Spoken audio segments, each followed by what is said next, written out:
Bien, amigos de BPI TV, un gusto acompañarles, esta vez dejando a un lado el confinamiento para entrevistar cuando son las 12:17 del mediodía al doctor Ezequiel Zamora, quien fue rector del Consejo Nacional Electoral. Por cierto que el doctor Zamora fue uno de los primeros rectores, por decirlo así, el primer rector del Consejo Nacional Electoral que fue designado por el Tribunal Supremo de Justicia en compañía de Sobella Mejía. Gracias, doctor, por tener la deferencia de atendernos y además en su casa. Es un placer para mí siempre estar hablando con la prensa. Fíjese, doctor, en estos momentos hay situaciones muy complejas y muy delicadas en torno al escenario electoral en el país. Precisamente dos sentencias pues emitidas por parte del Tribunal Supremo de Justicia, la número 68 que habla de omisión legislativa por parte de la Asamblea Nacional y también la número 69 que le da un lapso de 72 horas al Comité de Postulaciones Electorales para dar los nombres de los candidatos a rectores. ¿Qué opina usted al respecto? Bueno, opino que esta es otra intromisión de un poder dentro de otro poder. Es decir, en Venezuela todos los poderes están subordinados al presidente de la República, a Nicolás Maduro. Para mí no es el presidente de la República. Si ya 50 países en el mundo y si ya sabemos que más del 82% de los ciudadanos no acudió a votar en esas elecciones, irritó lo que hace el señor Maduro. Yo quiero fundamentarme en la Constitución, que ellos poco la usan y ellos la elaboraron. Esta bicha, como la llama Maduro, la llamó primero Chávez y ahora Maduro, esta bicha es la que rige todas las normas. Y dice lo siguiente, artículo 7, la Constitución es la norma suprema y el fundamento del ordenamiento jurídico. Todas las personas y todos los órganos que ejercen el poder público están sujetos a esta Constitución.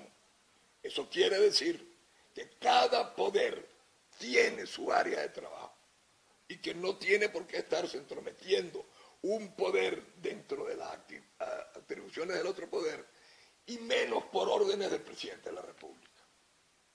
Ahora bien, ya sabemos la forma de actuar, no solamente del Tribunal Supremo de Justicia, que está, como usted bien lo esboza, supeditado a lo que dicta Nicolás Maduro, sino ya también sabemos cómo procede la administración de Nicolás Maduro, que pese a que existe algo establecido en la Constitución venezolana, hacen todo lo contrario de acuerdo a lo que les conviene. ¿Cuál cree usted que sea el camino por el que se está transitando con estas últimas dos decisiones del TSJ? Bueno, lo que pareciera es que el régimen, consciente de su debilidad en el afecto popular, es decir, no van a sacar votos. Aquí lo que viene es una reedición de las elecciones del 2018 en las que la abstención fue quien reinó. No tengo ninguna duda de que va a haber una altísima abstención si ellos siguen queriendo organizar las elecciones por la forma a la macha, al estilo Jalisco. O la hacen, como yo digo, o arrebato. Bueno, van a tener que arrebatar. Quiero, por cierto, señalarles, antes de que arrebaten, que se lean el artículo 25 de la Constitución, que establece lo siguiente: todo acto dictado, y esto es para el TSJ, para Maduro, para las Fuerzas Armadas, para todo el que viole las normas que están aquí establecidas, porque la Constitución no es para la oposición y en favor del gobierno, ni al revés tampoco. El artículo 25 dice, todo acto dictado en ejercicio del poder público que viole o menoscabe los derechos garantizados por esta Constitución y la ley es nulo. Es decir, para mí esas dos sentencias son absolutamente nulas. No tienen ninguna validez. Y los funcionarios públicos y funcionarias que lo ordenen o ejecuten incurren en responsabilidad penal, civil o administrativa, según los casos, sin que les sirva de excusa el cumplimiento de órdenes superiores. Estemos claros entonces. Y ahora viene, ¿apoya a Ezequiel Zamora a ir a votar?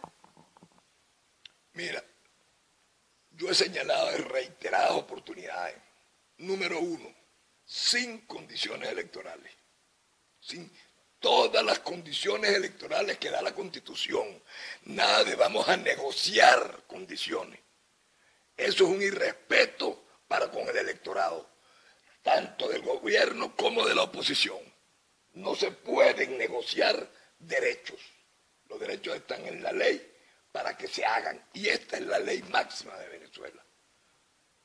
Dice el artículo 328 de la Constitución, porque nombré al afán y son muy débiles, que en el cumplimiento de la Fuerza Armada Nacional constituye una institución esencialmente profesional sin militancia política.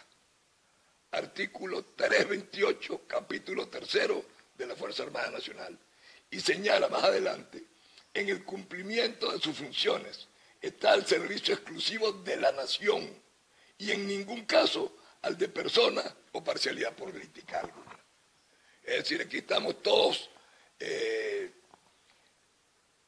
tirando las piedritas fuera del perol. Cuando habla de todos, ¿a quiénes se refiere? Bueno, me refiero en muchos casos a la oposición inclusive. Es decir, sentarse a negociar condiciones es una traición a la Constitución y en consecuencia al pueblo elector venezolano. Ahora bien, doctor, ¿de qué otra forma se puede entonces lograr un Consejo Nacional que genere confianza? Bueno, la forma está ya designada. Es al Consejo Supremo Electoral, a quien corresponde. Y se entiendo ¿A la Asamblea Nacional?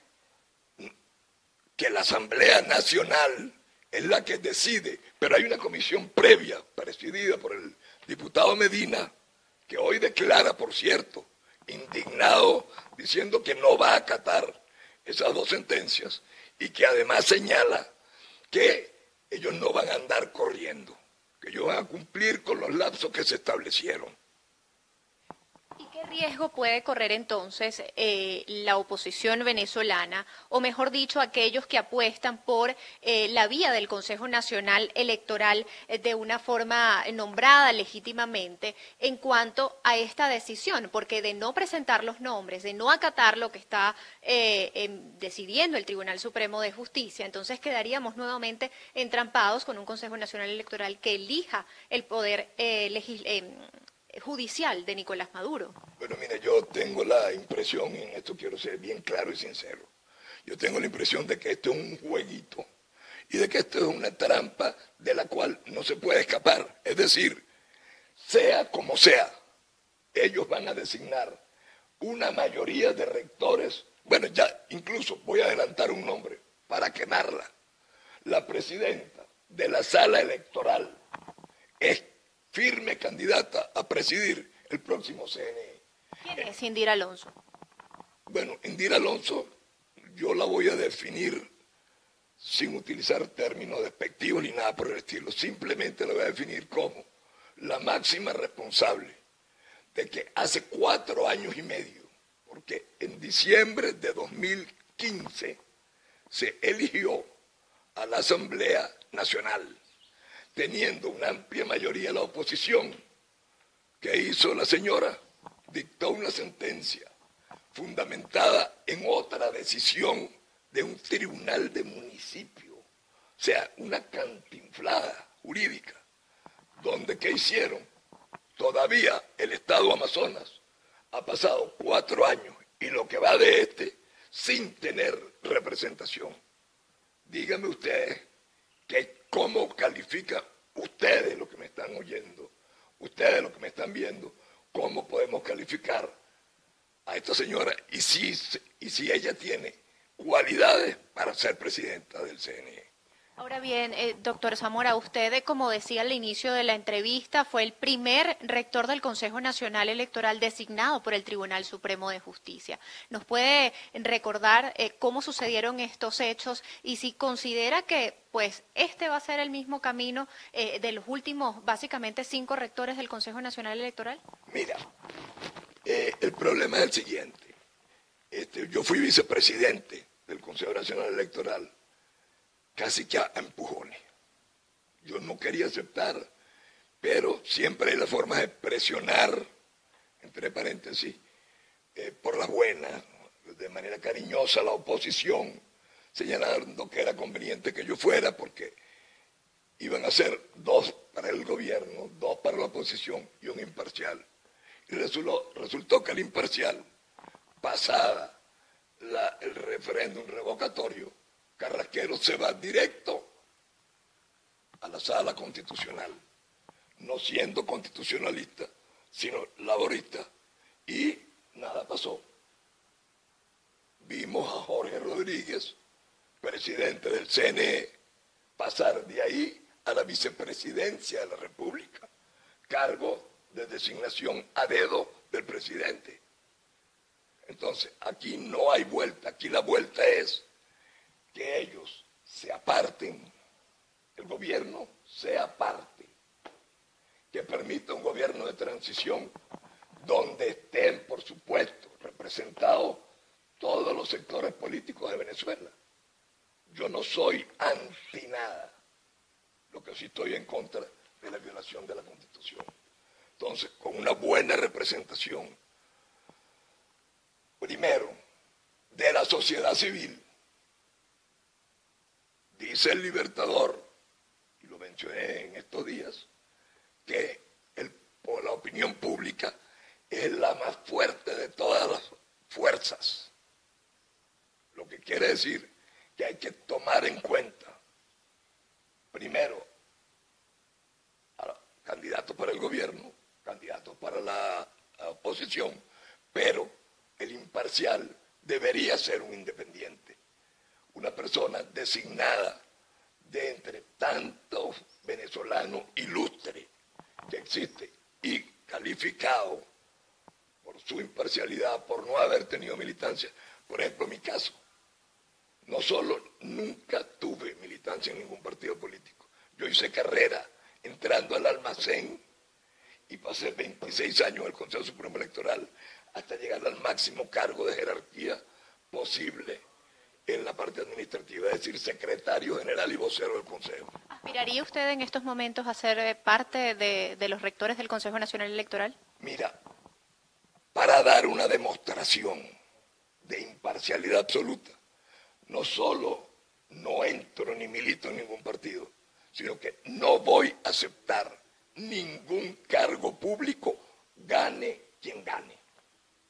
Esto que les quede claro a todos, que no estoy buscando arrimar el mingo hacia mi persona, en lo absoluto. Yo lo que quiero es un consejo que genere confianza.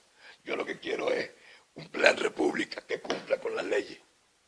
Un plan república subordinado en el mundo entero. Las Fuerzas Armadas deben subordinarse al poder civil. Y en nuestra época tuvimos varios planes repúblicas. Yo estuve en varias elecciones, digo más, invitado a los Estados Unidos, no por mi persona, no por quien era Ezequiel Zamora, sino por la representación del Consejo Supremo Electoral a unas elecciones en las que salió electo aquel que fue artista y fue un buen presidente, por cierto. Bueno, no recuerdo su nombre ahorita, pero en 1983 no acepto cargos de ningún tipo. Lo que acepto es que se juegue con estas son las normas. Este es el umpire en Venezuela en materia política. Cada poder haciendo su trabajo y respetando las facultades de los demás. Ya le cité el artículo 25. Quien viole esta norma puede ser sujeto de sanciones de carácter penal, administrativo y político también. Ahora bien, sobre la base de su experiencia, de su análisis, ¿en qué ha fallado la oposición venezolana? Sobre todo hago referencias al Comité de Postulaciones Electorales. ¿En qué ha fallado para que el juego en estos momentos esté trancado? Bueno, fueron designados tarde. Entonces esto no es imputable a ellos. ¿Por qué? Porque todos vimos los bochornosos sucesos del 5 de enero de este año, en que cerraron, trancaron, jalaron por la chaqueta a Guaidó, no lo dejaron entrar. ¿Cómo puedo yo decir que soy el presidente de un poder si me robaron el acta? Bueno, mira,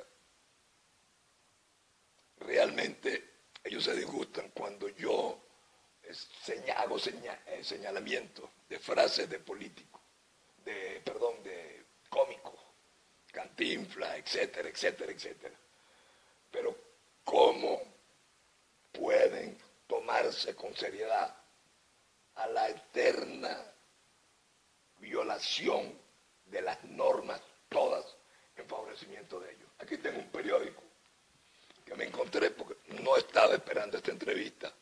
74%, 77.4% de los centros de votación están cerca de las áreas vinculadas al chavismo.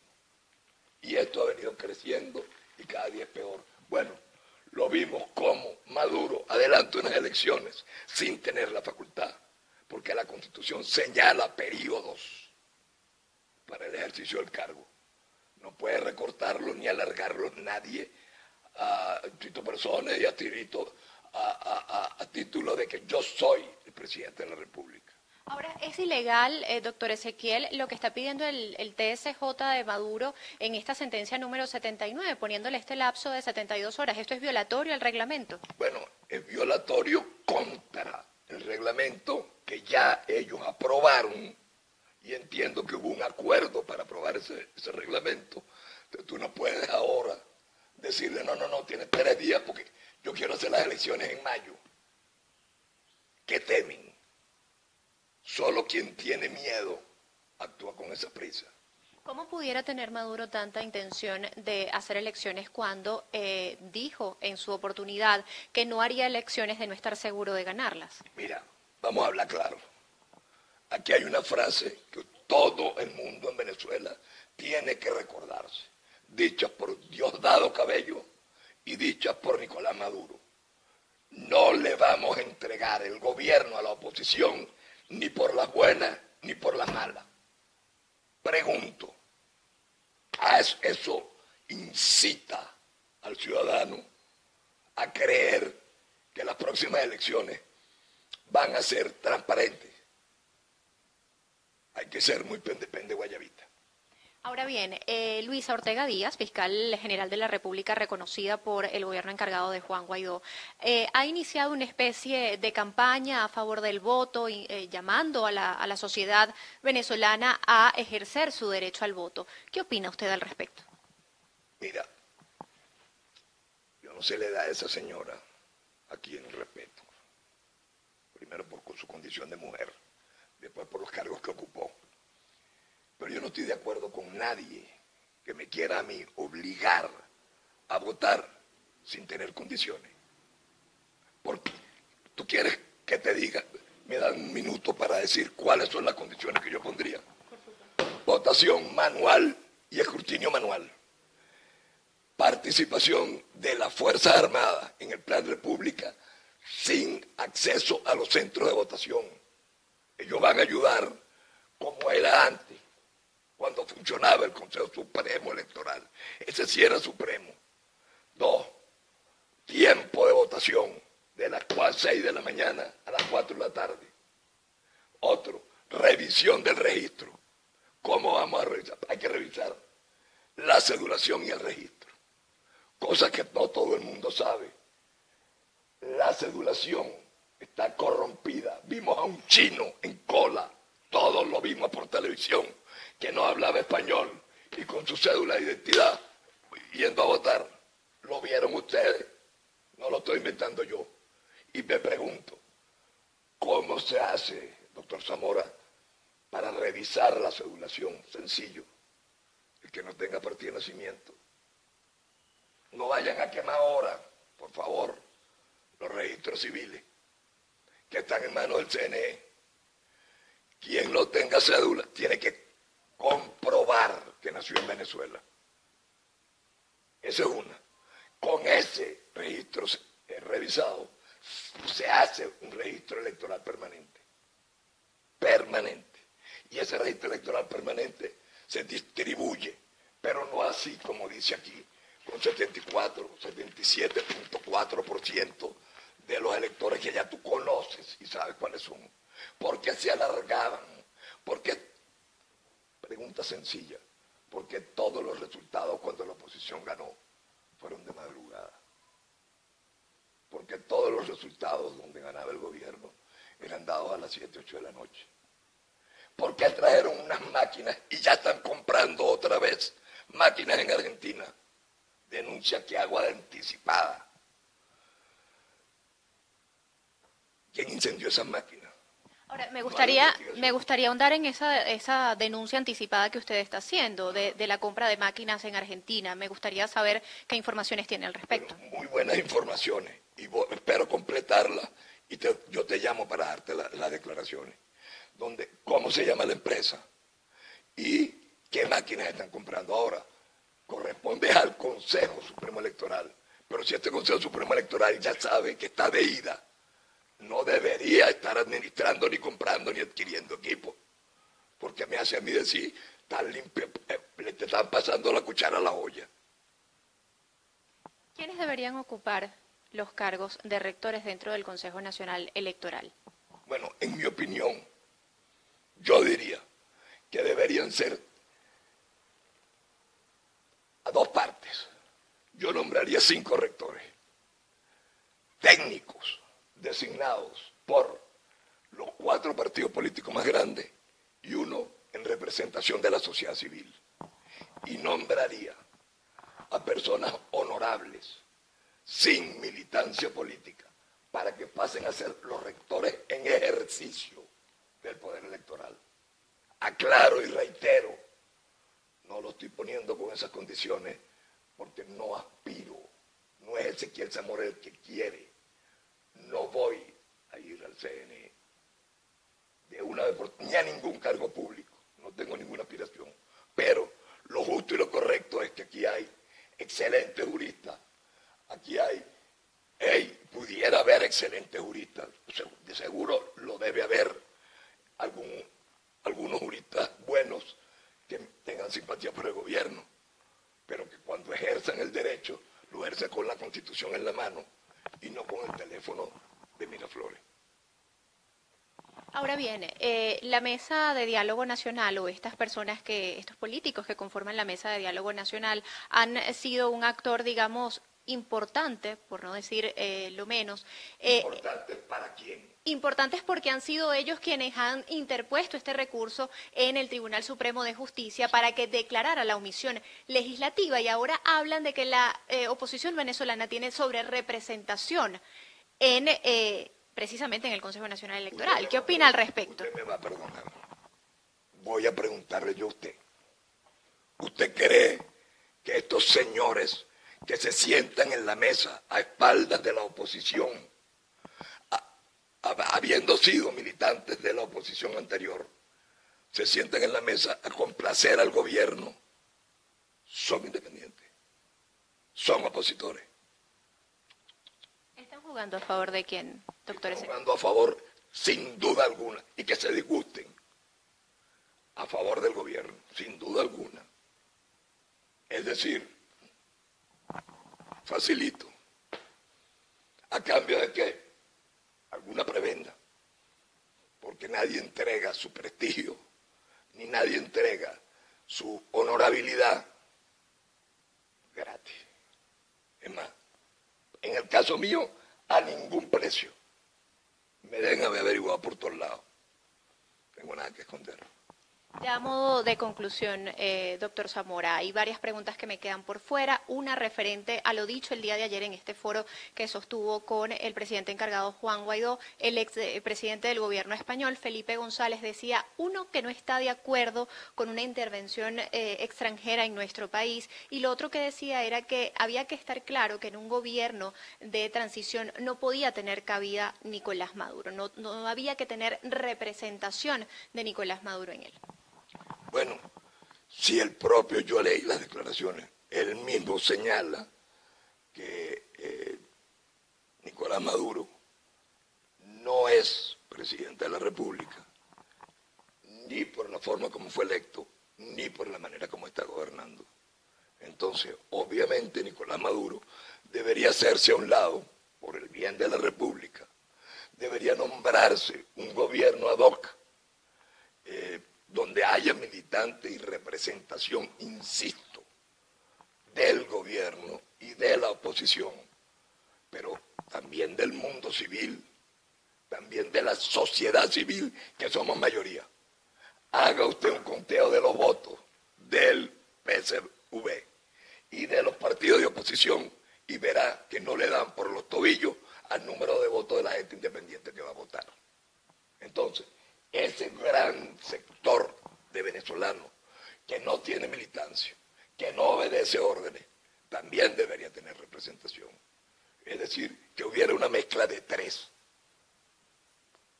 Primero los independientes, es decir, la sociedad civil, que como el Libertador la calificó, es la más poderosa de los poderes en Venezuela.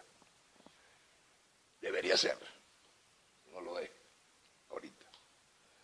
Segundo, vamos a hablar del gobierno, que el gobierno tenga su representación y la oposición también. Y con ese gobierno de transición se hagan unas elecciones limpias. Pero óyeme, elecciones limpias significa, y quiero aclararlo, aquí han venido mamarrachos a hacer el papel de payasos como observadores internacionales. ¿Por qué digo esto así? Usted no puede en 3 días ir a un país y decir, fui observador electoral. El proceso comicial empieza por lo menos 8 meses antes de que se hagan las elecciones.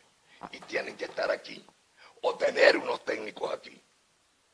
A mí me piden que vaya a un país como observador internacional y yo pido, acépteme que este técnico, Luis Pérez, por dar un nombre inventado, por cierto, vaya y vea y observe. Y yo quiero poder ir, ver y observar cómo se desarrolla todo el proceso.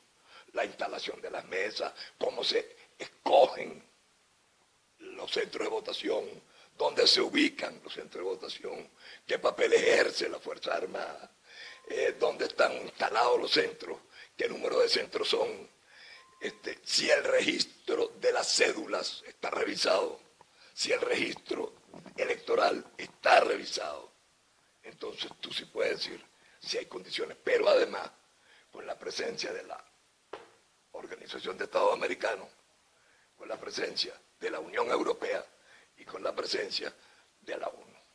Ahora bien, Ángel Medina el día de ayer decía que nada iba a hacer que él cometiera algo violatorio a lo que establece el reglamento y lo que establece la Constitución y pues informó que iban a seguir adelante con el Comité de Postulaciones Electorales. ¿Hay condiciones para seguir adelante con este comité? Bueno, yo lo voy a decir de esta manera. No conozco a Ángel Medina.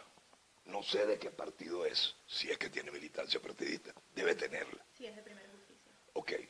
Yo le digo a Ángel Medina que yo aplaudo sus declaraciones de varón. Ese sí tiene bien puesta la chaqueta. En tu lugar.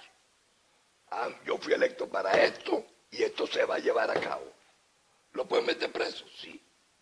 ¿Me pueden meter preso a mí por estas declaraciones de hoy? Esa es la Venezuela que vivimos. Pero no podemos morir callados. ¿Usted cree que vamos rumbo a tener 2 consejos nacional electoral como sucedió con el Tribunal Supremo de Justicia, como está sucediendo con el gobierno? Bueno, eso sería ya caer al precipicio. O sea, eso es estar parados al frente del precipicio y dar un paso adelante. Eso sería el fracaso más grande de Venezuela ante el mundo entero, como un país donde no hay democracia, hay una dictadura que gobierna, todos los poderes subordinados al presidente de la República. Y hay otras palabras del Libertador. Pobre de aquel país que se subordine a un solo hombre. Lo dijo Bolívar, son frases de Bolívar. Entonces, a Medina lo felicito. Medina tiene que morir en su ley. Y cuando hablo de morir es un simbolismo. Ellos pudieron haberse reunido de forma virtual así, tal cual como se están haciendo las sesiones virtuales del Parlamento venezolano. ¿Por qué cree usted, y esto es una pregunta que le aclaro a la audiencia, se la ha hecho en 2 oportunidades al diputado Ángel Medina y presidente del Comité de Postulaciones Electorales? En 2 oportunidades le pregunté durante esta semana por qué no se reunieron de forma virtual para las reuniones del Comité de Postulaciones Electorales, porque fácilmente esto puede ser un argumento que utilicen los diputados oficialistas que conformen el comité para decir, oye, aquí no se hizo el trabajo. Mira, aquí no hizo el trabajo Maduro, tampoco Chávez. Aquí no hizo el trabajo el CNE. Aquí no hizo el trabajo las Fuerzas Armadas. Aquí no se ha hecho ningún trabajo. Aquí ha habido una callapa en contra de un sector opositor en Venezuela. ¿Qué pasó con Medina? Que Medina tenía que, para convocar, o sea, tener un quórum. Ahora sí, desde Miraflores le dicen no asistan. ¿Cómo es que alguien que requiere un número de votos, con mucho menos votos, es el presidente reconocido de la asamblea, de una asamblea espuria? Este es un país de comiquita. Última pregunta, doctor Ezequiel. Última por hoy. Fíjese, usted hablaba de votar o no, o ir a votar, no votar o ir a votar. También hablaba de que vamos rumbo a un escenario como el del 2018, de plantearse ya definitivamente unas elecciones por Nicolás Maduro.